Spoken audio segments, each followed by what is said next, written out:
Salut bien-aimés dans le Seigneur, nous vous bénissons de la part de Dieu notre Père, par Jésus-Christ le seul Seigneur, le souverain tout-puissant. Nous voulons encore parler du Seigneur Jésus et nous voulons parler du Seigneur Jésus en tant que souverain sacrificateur.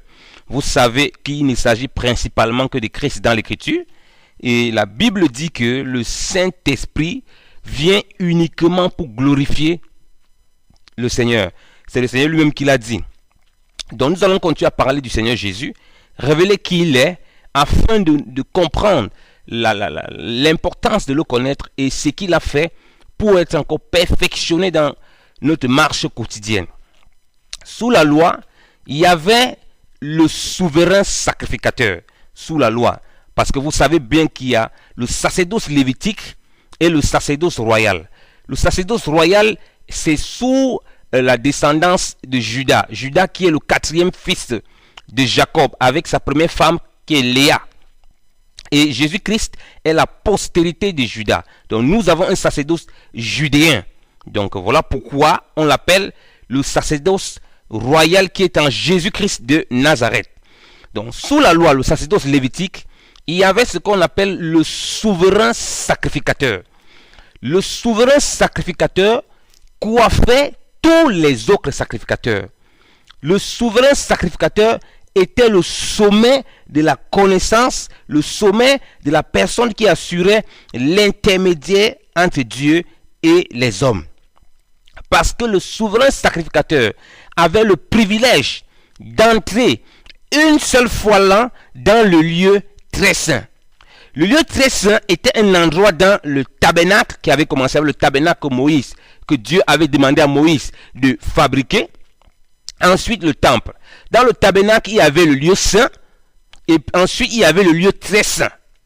Le lieu très saint, aucun autre sacrificateur ne pouvait entrer là-bas. Et dans ce lieu très saint, il y avait donc, si on regarde bien, il y avait l'arche. Il y avait l'arche de l'alliance. Il y avait les tables de la loi. Et il y avait la cruche d'or où était la manne. Et il y avait la verge d'Aaron qui a fleuri et les tables de l'alliance. Amen. Donc, ce privilège-là était uniquement pour un seul homme sous la loi qu'on appelait le souverain sacrificateur pendant la fête et qui le faisait une fois l'an à la fête de Yom Kippour. Et nous savons que nous sommes dans la dispensation de la grâce. Dans la dispensation de la loi, il y avait des personnes qui pouvaient être dans le lieu saint. C'était que les sacrificateurs. Le reste du peuple restait dans le parvis. Sous la dispensation de la grâce, maintenant nous sommes devenus le tabernacle. Nous allons comprendre très bien la différence entre notre souverain sacrificateur et les autres souverains sacrificateurs. La grande différence entre ces deux choses.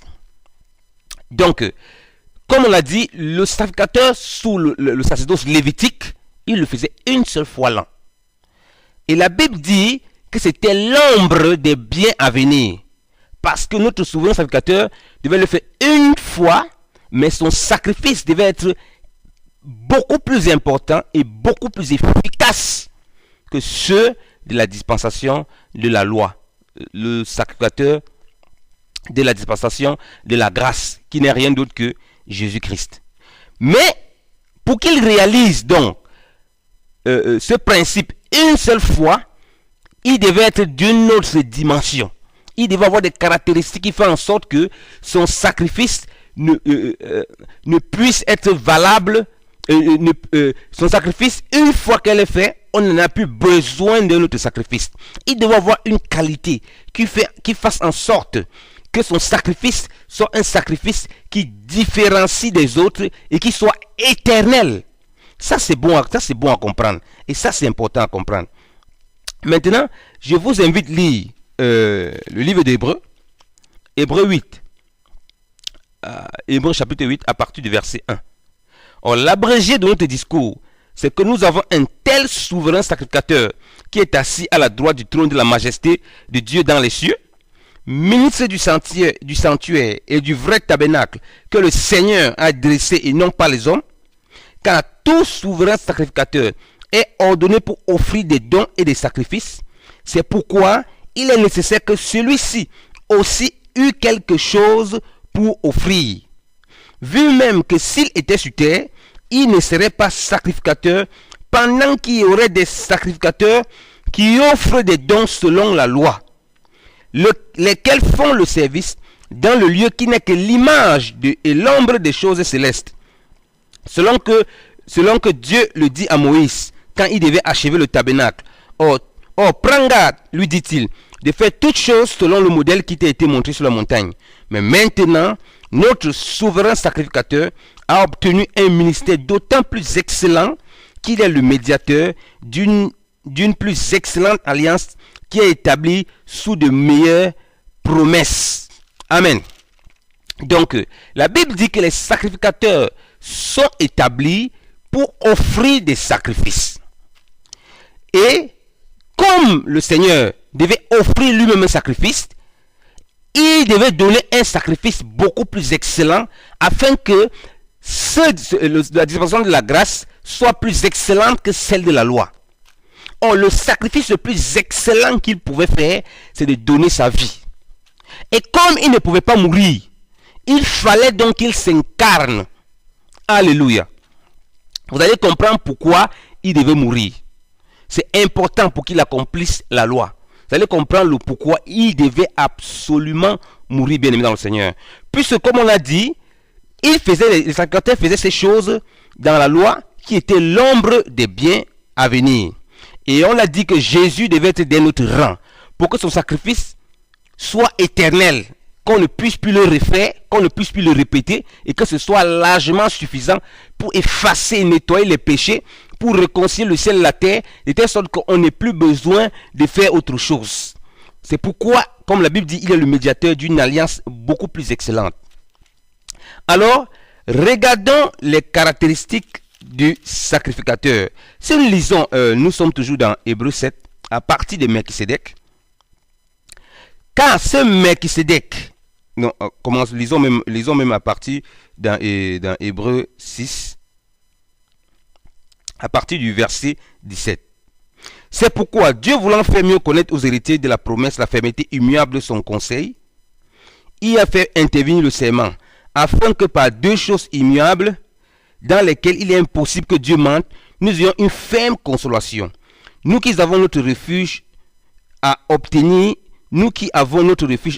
l'accomplissement de l'espérance qui nous est proposée, et laquelle nous tenons comme une ancre sûre et ferme de l'âme, et qui pénètre jusqu'au dedans du voile, où Jésus est entré comme notre précurseur, ayant été fait souverain sacrificateur éternellement selon l'ordre de Melchisédek. Je continue au chapitre 7. Car ce Melchisédek était roi de Salem et sacrificateur du Dieu souverain, qui vient ou bien du Dieu très haut, selon les traductions, qui vient au devant d'Abraham lorsqu'il retournait de la défaite des rois et qui le bénit, et auquel Abraham donna pour sa part la dîme de tout. Son nom signifie premièrement roi de justice, et puis il a été roi de Salem, c'est-à-dire roi de paix, sans père, sans mère, sans généalogie, n'ayant ni commencement de jour, ni fin de vie, mais étant semblable au Fils de Dieu, il demeure sacrificateur à toujours. Amen. Donc ici, l'Écriture nous dit que la promesse qu'on devait avoir, il fallait que le Seigneur nous crée un chemin par le voile, étant sacrificateur éternellement, c'est-à-dire souverain, donc suprême sacrificateur. Et pour que cela soit correct, il fallait qu'il soit du même rang que Melchisédek.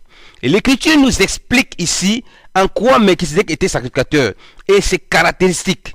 L'Écriture nous dit d'abord qu'il était roi de Salem, c'est-à-dire roi de Salem, c'est le diminutif, on peut dire, de Jérusalem, donc de la ville sainte. Et puis on dit il est aussi roi de justice. Donc roi de Salem, c'est-à-dire roi de paix. Quand on voit Salem, on voit Jérusalem. Donc le roi de la paix et le roi de la justice. Or vous savez bien que lorsque Adam a péché, il n'y avait plus la paix entre Dieu et les hommes. Il n'y avait plus la paix entre Dieu et les hommes. Donc Jésus-Christ, donc, en tant que roi de paix, il fallait qu'il soit sacrificateur pour ramener la paix entre Dieu et les hommes. Pour que l'homme puisse à nouveau entrer dans la ville sainte. En fait, le jardin d'Éden est une préfiguration de la ville sainte, c'est-à-dire de la communion avec Dieu. Donc, c'est pourquoi, vous comprenez pourquoi, lorsque les Juifs ont commencé à désobéir à Dieu, Dieu les a fait livrer aux nations étrangères, parce que la ville de Jérusalem devait représenter celle ville de paix, où il y avait la crainte de Dieu et la marche avec Dieu. Et il est aussi, comme on l'a dit, roi de justice.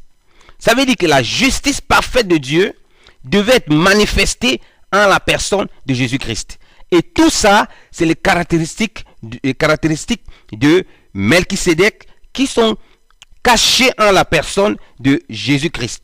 Premièrement, c'est pourquoi, lorsque Melchisédek s'est présenté devant Abraham dans Genèse 14, il a ramené du pain et du vin pour montrer à Abraham symboliquement comment les choses devaient se faire pour qu'il y ait cette paix, pour qu'il y ait cette justice. Or, vous savez très bien que l'Écriture nous dit ceci dans 2 Corinthiens 5. À partir de... Bon, on peut lire ces passages parce que tout le monde ne connaît pas forcément ces passages dans la Bible. Je pense aux jeunes convertis ou bien personnes qui n'ont pas encore beaucoup lu la Bible. La Bible nous dit ceci, 2 Corinthiens 5 à partir du verset 17. Si quelqu'un donc est en Christ, il est une nouvelle créature. Les choses vieilles sont passées. Voici toutes choses sont faites nouvelles. Or, tout cela vient de Dieu qui nous a réconciliés par Jésus-Christ et qui nous a donné le ministère de la réconciliation.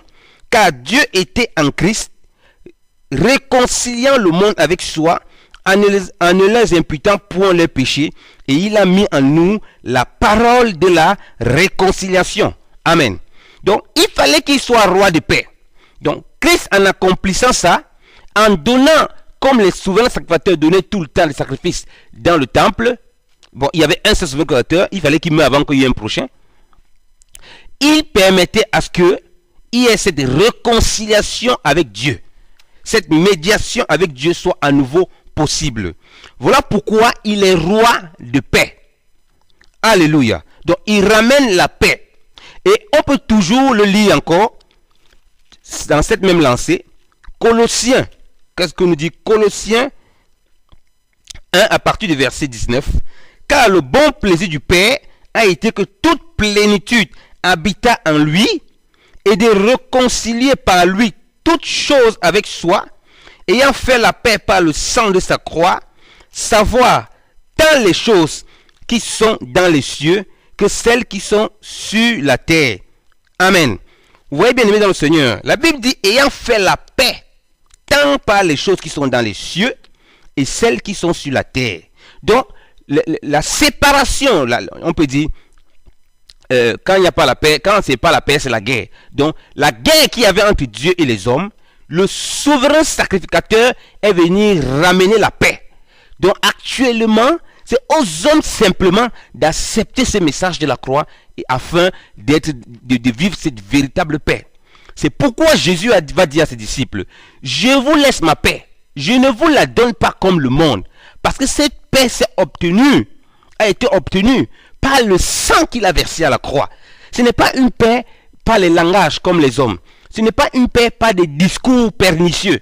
C'est une paix qui vient, bien aimé dans le Seigneur, de tout ce que Dieu possédait et qui nous a totalement donné.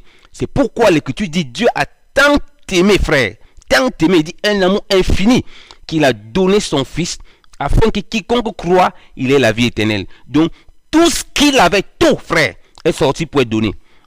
Donc, la paix que Dieu nous donne par son Fils, c'est une paix réelle qu'il donne par Melchisédek. Alléluia. Et il est aussi roi de justice. Voilà pourquoi, lorsque Jésus-Christ meurt et qu'il ressuscite, le Saint-Esprit qui vient maintenant, il vient convaincre de justice. Alléluia. Parce que Christ a bu toute la coupe de la colère de Dieu à la croix. Voilà pourquoi la justice de Dieu est complètement accomplie en lui. Il porte tout le fardeau des hommes. Et il accomplit en tant que sacrificateur, souverain sacrificateur. Pourquoi souverain sacrificateur? Si on continue à lire par exemple Hébreux 7, toujours, à partir du verset 3, les caractéristiques de Melchisédek, il dit Melchisédek là était sans père, sans mère, sans généalogie, n'ayant ni commencement de jour, ni fin de vie, mais étant fait semblable au Fils de Dieu, il demeure sacrificateur à toujours.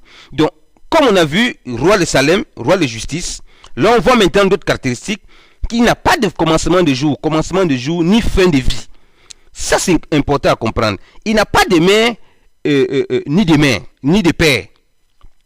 Et il n'a pas de généalogie. Ça veut dire que ce Melchisédek est en dehors du temps. C'est pourquoi l'Écriture dit que Christ a été immolé dès la fondation du monde. Oui, avant la fondation du monde même. Avant que toute chose, il avait déjà été immolé. Maintenant, dans l'espace-temps, il fallait que la chose s'accomplisse. Alléluia. Et c'est important à comprendre cette partie. Pour comprendre cette partie, bien évidemment, Seigneur, je vous ramène à la loi. Lisons la loi. Lisons la loi, vous allez comprendre. Deutéronome. Lisons Deutéronome. Alléluia. Deutéronome. Je crois que c'est dans le livre de Deutéronome. Si je ne me trompe pas. Deutéronome. Si nous lisons nos Bibles, bien évidemment, le Seigneur. Non, Nombre. Si nous lisons l'Écriture. Non, lisons l'Écriture. Lisons plutôt Nombre 35. Vous allez comprendre. Lisons à partir du verset. À partir du verset 10. Que dit l'Écriture? Dieu dit à Moïse, à partir du verset 9 même. Puis l'Éternel parla à Moïse en disant, parle aux enfants d'Israël et leur dit, quand vous aurez passé le Jourdain pour entrer au pays de Canaan, établissez-vous des villes qui vous soient des villes de refuge, afin que le meurtrier qui aura frappé à mort quelques personnes par mégarde s'y enfuit.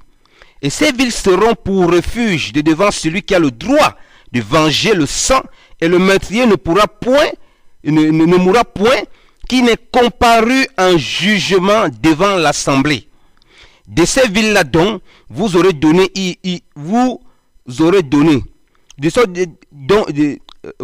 ces villes-là donc que vous aurez donné, il y en aura 6 de refuge pour vous, desquels vous établirez 3 en deçà du Jourdain, et vous établirez les autres au pays de Canaan, qui seront des villes de refuge. De ces six villes-là, ces 6 villes serviront de refuge aux enfants d'Israël, et à l'étranger, et aux forains qui séjournent parmi eux, afin que quiconque aura frappé à mort quelques personnes par mégarde s'y enfuit. Mais si un homme en frappe un autre avec un instrument de fer, qu'il en meurt, il est meurtrier, on punira de mort le meurtrier. Et s'il a frappé d'une pierre qu'il eut en sa main, dont cet homme puisse mourir et qu'il en meurt, il est meurtrier, et on punira de mort le meurtrier. De même, s'il a frappé d'un instrument de bois qu'il eut en sa main, dont cet homme puisse mourir et qu'il meurt, il est meurtrier, on punira de mort le meurtrier. Et celui qui a le droit de faire la vengeance du sang fera mourir le meurtrier quand il le rencontrera, et il le pourra faire mourir. Alléluia. Maintenant, je vais quitter ça, je vais sauter là, je vais aller directement à partir du verset 22. Mais si par hasard, sans inimitié, il a poussé, ou s'il a jeté sur lui quelque chose, mais sans dessein, ou quelque pièce sans l'avoir vu, et qu'il en meurt, l'ayant fait tomber sur lui, et qu'il en meurt, s'il était point son ennemi, et s'il n'a point cherché sa perte, alors l'assemblée jugera entre celui qui a frappé et celui qui a le droit de faire la vengeance du sang, selon ces lois-ci. Et l'assemblée délivrera le meurtrier de la main de celui qui a le droit de faire la vengeance du sang, et le fera retourner à la ville de son refuge où il s'était enfui. Et il demeurera jusqu'à la mort du souverain sacrificateur qui a été oint de la sainte huile. Amen. Mais si le meurtrier sort de quelque manière que ce soit hors des bornes de la ville de son refuge où il s'était enfui, et que celui qui a le droit de faire la vengeance du sang le trouve hors des bornes de la ville de son refuge, et qu'il tue le meurtrier, il ne sera point coupable de meurtre, car il doit demeurer dans la ville de son refuge jusqu'à la mort du souverain sacrificateur. Mais après la mort du souverain sacrificateur, le meurtrier retournera dans la terre de sa possession. Et ces choses-ci vous seront pour ordonnance de jugement en vos âges, dans toutes vos demeures. Amen. Alléluia. Bien-aimés dans le Seigneur, on voit là que le souverain sacrificateur, c'est celui que reposait la vie d'un meurtrier, quelqu'un qui avait commis un meurtre par mégarde. Et il y avait des villes comme refuge. Et comme je vous ai dit, le souverain sacrificateur était celui qui est au top, au-dessus, qui est plus élevé dans l'assemblée pour juger. Vous comprenez? Si quelqu'un a commis un meurtre ou pas. Et Dieu dit que cette personne qu'elle fuyait pour se réfugier, elle ne pouvait pas être libre si le souverain sacrificateur n'est pas mort. Parce que si la personne la sortait, celui qui avait le droit de venger pouvait tuer cette personne. Mais si le souverain sacrificateur mourait, bien aimé dans le Seigneur, même si tu avais le droit de tuer cette personne, la personne était libre. Alléluia. Voilà pourquoi de toute éternité, il fallait que celui qui doit être souverain sacrificateur pour nous purifier des péchés, il soit au-dessus de nous tous, frères bien-aimés dans le Seigneur. De telle sorte que personne n'a le droit de pouvoir réclamer, frères bien-aimés dans le Seigneur, lorsque le Christ est mort et qu'il est ressuscité. Personne n'a le droit de réclamer, frère, la justice que tu as commis un péché, ou bien que quelqu'un a le droit de vengeance sur toi. Satan n'a pas le droit de vengeance si tu as commis quelque chose devant le Seigneur. Satan ou les hommes, jamais bien devant le Seigneur. C'est pourquoi Paul dit dans Romains 8 qu'il n'y a plus de condamnation pour ceux qui sont en Jésus-Christ, bien devant le Seigneur. Parce que le souverain sacrificateur est mort. Et en mourant, nous qui étions cachés, parce que vous avez lu, on a lu aussi que l'étranger qui vivait dans la ville, qui a dit qu'il pouvait fuir dans cette ville, dans l'espérance, dont la plus grande espérance que ces personnes pouvaient avoir, ce n'est pas que la personne qui a vengeance sur eux meurt, mais c'est que le souverain sacrificateur meurt. Parce que si la personne qui a vengeance sur eux meurt, il peut avoir la descendance de la personne. Vous comprenez bien aimé dans le Seigneur? Il peut avoir des personnes qui ont toujours droit de vengeance sur lui. Mais si le souverain sacrificateur meurt, il n'y a plus du tout de vengeance possible. Il est libre. Il peut retourner à sa possession. Voilà pourquoi le souverain sacrificateur devait être quelqu'un qui est sans limite, qui est en dehors du temps. Notre souverain sacrificateur. De sorte qu'il n'y ait personne au-dessus de lui pour pouvoir nous accuser, nous pointer du doigt. Et comme il ne pouvait pas mourir étant en dehors du temps, étant sans généalogie, il fallait donc qu'il s'incarne pour que le mystère de la piété soit accompli et pour accomplir ce passage de l'écriture afin que nous soyons libres de retourner à notre possession, de retourner dans la Jérusalem céleste. Alléluia. Vous comprenez donc maintenant pourquoi Melchisedec est roi de Salem, roi de justice. Alléluia. Parce que la justice là, donc frère, est accomplie. Donc la justice qui devait tomber sur le gars est accomplie. C'est pourquoi Ésaïe dit, dans Ésaïe 53, le châtiment qui nous donne la paix, frère, alléluia, est tombé sur lui. Vous comprenez? Le châtiment qui nous donne la paix. Parce que nous tous, personne ne peut dire devant Dieu qui n'a jamais commis un acte par mégarde. Personne ne peut dire devant Dieu qui n'a jamais fait un truc de façon inconsciente, même dans le but de ne pas faire du mal. Nous blessons généralement, nous disons parfois des méchancetés, nous faisons parfois ces choses. Et c'est d'où, frère, on comprend l'excellence du sacrifice de Christ, Jésus-Christ de Nazareth. Alléluia. Donc voilà pourquoi on devait avoir un sacrificateur selon l'ordre de Melchisedec. De telle sorte que lui, s'il meurt, il n'y a personne qui puisse venir réclamer notre sang parce qu'il est le sommet. Alléluia. Le souverain sacrificateur était le sommet de la justice. Alléluia. Donc comprenons ces choses bien aimés dans le Seigneur, en marchant dans la paix, en marchant bien aimé dans le Seigneur, dans la crainte du Seigneur, en n'ayant pas le fardeau d'être condamné. C'est pourquoi l'écriture dit que nous approchons devant le trône de grâce avec assurance, frère. On ne doit pas trembler. Personne ne peut plus nous retenir. Le souverain sacrificateur a tout payé. Et c'est pourquoi Hébreu, nous allons finir par ça. Hébreu 4, bien aimé dans le Seigneur. Si nous lisons Hébreu 4, Hébreux 4, que nous dit l'Écriture? Hébreux 4 dit ceci. À partir du verset 14. Puis donc que nous avons un souverain et grand sacrificateur, Jésus, Fils de Dieu, qui est entré dans les cieux, tenons ferme notre procession, car nous n'avons pas un souverain sacrificateur qui ne puisse avoir compassion de nos infirmités, mais nous avons celui qui était tenté comme nous, en toutes choses, excepté le péché. Allons donc avec assurance au trône de la grâce, afin que nous obtenions miséricorde et que nous trouvions grâce pour être aidés dans le besoin. Amen, bien-aimés dans le Seigneur. Donc, voilà, bien-aimés dans le Seigneur, la puissance que ce souverain sacrificateur avait et qu'il a, bien-aimés dans le Seigneur, afin de nous délivrer, afin de faire en sorte que personne ne puisse plus réclamer quoi que ce soit sur nous. Et ce souverain sacrificateur, dans cette nature-là, il avait la capacité d'accomplir plusieurs choses en même temps. Lisons l'Écriture. Regardez bien ce qui se passe, bien-aimés dans le Seigneur. Lisons Hébreux. Revenons dans Hébreux. Nous sommes toujours dans Hébreux. Lisons Hébreux. La Bible dit ceci. Hébreux 9. J'ai parlé de la fête de Yom Kippour à partir du verset 1. Le premier tabernacle avait donc des ordonnances touchant le culte divin et un sanctuaire terrestre. Car il fut conçu un premier tabernacle appelé le lieu saint, dans lequel était le chandelier et la table et les pains de proposition.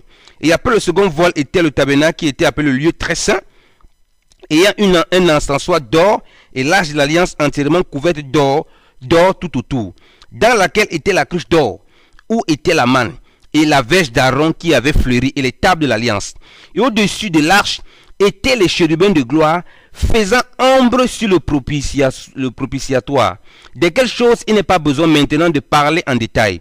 Or, ces choses étant ainsi disposées, les sacrificateurs entrent bien toujours dans le premier tabernacle pour accomplir le service, c'est-à-dire dans le lieu saint, mais le seul souverain sacrificateur entre dans le second une fois l'an, mais non sans y apporter du sang, lequel il offre pour lui-même et pour les fautes du peuple, le Saint-Esprit faisant connaître par là que le chemin des lieux saints n'était pas encore manifesté, tandis que le premier tabernacle était encore debout, lequel était une figure destinée pour le temps d'alors, durant lequel étaient offerts des dons et des sacrifices qui ne pouvaient point sanctifier la conscience de celui qui faisait le service, ordonné seulement en viande, en breuvage, en diverses ablutions et en des cérémonies charnelles, jusqu'au temps que cela serait redressé.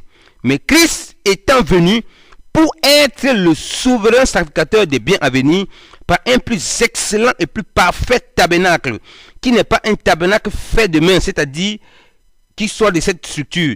Il est entré une fois dans les lieux saints avec son propre sang, non avec le sang des veaux ou des boucs, après avoir obtenu une rédemption éternelle. Amen. Donc, il est entré une seule fois. Ça veut dire, comme le Seigneur a fait 3 jours, il a dit, après 3 jours, il ressusciterait. À sa mort, il y a quelque chose de formidable qui s'est passé. En réconciliant les cieux et la terre, il a traversé les cieux pour accomplir cela avec son propre sang.